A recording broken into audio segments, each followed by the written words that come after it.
Alors, merci beaucoup d'abord pour votre patience et surtout pour votre invitation, d'autant plus que le sujet actuel aujourd'hui a pris de l'ampleur, comme vous avez tous souligné.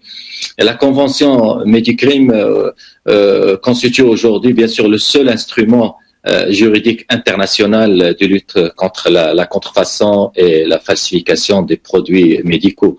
Elle a permis de faire de ce genre d'infraction un délit pénal. Elle appelle à garantir la protection des victimes en permettant leur accès aux informations pertinentes, c'est très important. En plus du fait qu'elle permet de faciliter leur prévention et leur répression grâce à l'échange d'informations et de coopération nationale et internationale. Elle trouve aujourd'hui cette convention tout son intérêt avec le contexte actuel de pandémie, probablement la plus grave jamais vécue depuis des dizaines d'années. De par ses diverses répercussions négatives, cette période de crise pandémique est propice au trafic et aux malversations de tout genre, comme la vente de produits médicaux falsifiés, qu'il s'agisse de médicaments, de produits médicaux, de masques de protection ou encore de tests de dépistage rapide. Aujourd'hui, c'est la denrée la plus importante. La contrefaçon des médicaments et des dispositifs médicaux est un fait. Mais effectivement, en période de crise, elle est beaucoup plus importante. Le risque est réel. Ces produits peuvent se révéler inefficaces ou même dangereux pour ceux qui les utilisent et donc des menaces qui pèsent sur la santé publique. C'est une urgence sanitaire qui ne dit pas son nom, un drame même humanitaire, et je vais en parler, qui se déroule sous nos yeux dans l'indifférence ou pire, dans l'ignorance des fois de la communauté internationale. Si on prend l'exemple actuel des masques, s'ils ne respectent pas les normes, ceux qui les utilisent croient être protégés alors qu'ils ne le sont pas. Ils peuvent être contaminés ou contaminer d'autres personnes.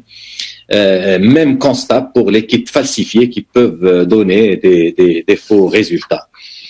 Tous les produits médicamenteux sont touchés. Antibiotiques, contraceptifs, sérum antitétanique, médicaments antipaludiques, traitements pour le cancer, insuline, anabolisants, implants mammaires, aujourd'hui le vaccin. Le phénomène est en pleine expansion, il a pris des proportions malheureusement alarmantes et n'épargne aucun pays. Les moyens utilisés pour les trafiquants sont divers, mais l'Internet arrive en tête où la vente d'un médicament sur deux par Internet est faux. De mon côté, si vous permettez, moi je voudrais vous emmener un petit peu vers le sud pour attirer l'attention que cette catastrophe de produits médicamenteux falsifiés touche principalement l'Afrique, qui selon l'OMS, 42% des médicaments contrefaits produits au niveau mondial sont dispensés en Afrique. Ce commerce est très, très lucratif, bien plus que le trafic de drogue et d'armes. Et on estime que chaque fois que les trafiquants investissent $1000 dans des médicaments contrefaits, cette somme peut produire jusqu'à $450 000 de bénéfices. Cette marge est 10 à 25 fois plus importante que celle dont jouissent les vendeurs de stupéfiants illicites, par exemple. Et les faux médicaments sévissent surtout, bien sûr, chez les plus pauvres.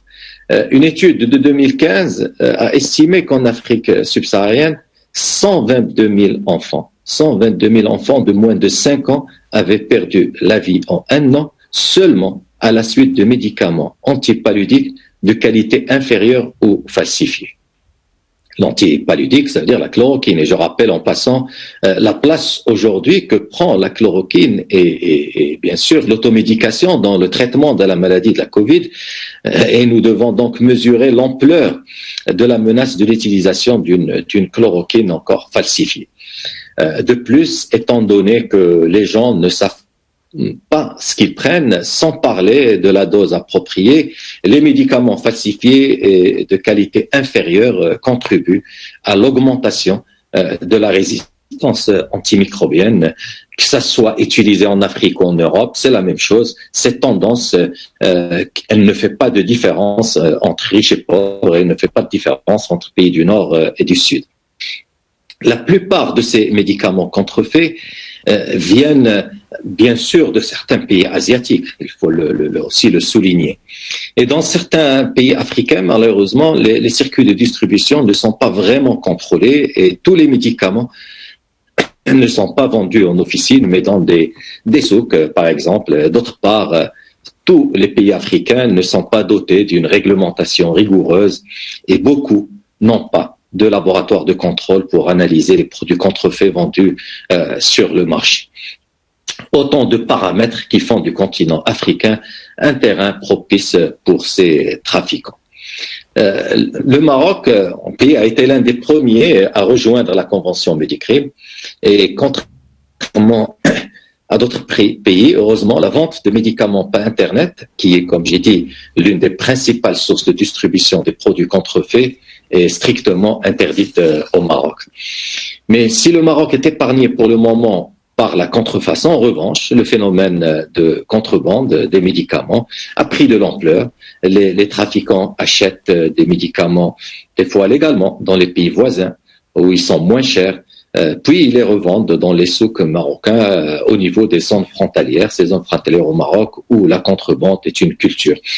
Les gens achètent ces médicaments en pensant des fois qu'ils sont de meilleure qualité que ceux qui sont vendus en officine, du fait qu'ils proviennent de pays étrangers. L'autre raison, et la principale, a trait à leur prix attractif. Et le grand risque pour cette contrebande, c'est que ces médicaments soient des contrefaçons, car cela rapporte évidemment beaucoup plus d'argent. Le Maroc dispose d'un laboratoire de contrôle qui est plusieurs fois certifié, accrédité par la Direction européenne de la qualité.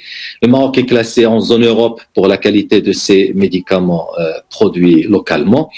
Et nous sommes conscients qu'on n'est pas à l'abri du risque de la contrefaçon des médicaments, car le risque zéro n'existe pas. Et le principal danger pour nous, aux frontières, aux portes de l'Europe, est que le Maroc, de par sa position géostratégique, puisse devenir une plateforme pour le passage des produits de santé contrefaits, soit vers l'Europe, soit vers les pays du Sud. Le Maroc donc dispose de certains atouts qu'il met à profit d'un certain nombre de partenariats, surtout avec les pays africains, avec lesquels il partage son expérience et son expertise en matière de gestion du cycle des médicaments et de distribution des médicaments de qualité.